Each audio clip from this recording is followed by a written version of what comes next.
एक छोटे से गांव में एक प्यारा सा कुत्ता रहता था जिसका नाम टोनी था। टोनी बहुत ही शरारती और जिज्ञासु था। उसे हमेशा नई चीजें देखने और समझने का बहुत शौक था।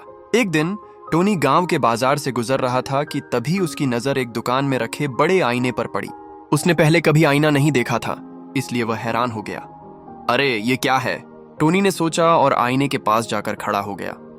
जैसे ही उसने आईने में देखा तो उसे अपनी ही परछाई दिखाई दी। वाह, यहाँ एक और कुत्ता है, टोनी ने उत्सुकता से पूंछ हिलाई। आईने में उसकी परछाई ने भी पूंछ हिला दी। टोनी को लगा कि दूसरा कुत्ता उसकी नकल कर रहा है। वह गुर्राया, कर्र। परछाई ने भी गुर्रा कर जवाब दिया। टोनी को गुस्सा आ गया। उसने सोचा यह कुत्ता मुझसे लड़ना चाहता है। वह जोर से भौंका, भौं भौं। परछाई ने भी वैसा ही किया। अब तो टोनी बहुत ही गुस्से में आ गया। उसने आईने पर हमला करने का फैसला किया और जोर से आगे बढ़ा।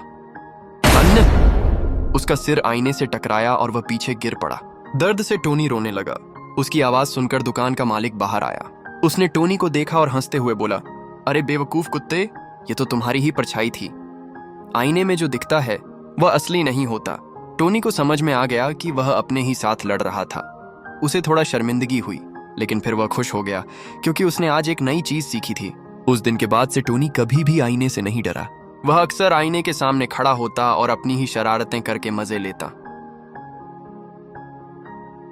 शिक्षा: कभी कभी हम जिस चीज से डरते हैं या गुस्सा करते हैं वह हमारा ही भ्रम होता है। समझदारी से काम लेना चाहिए।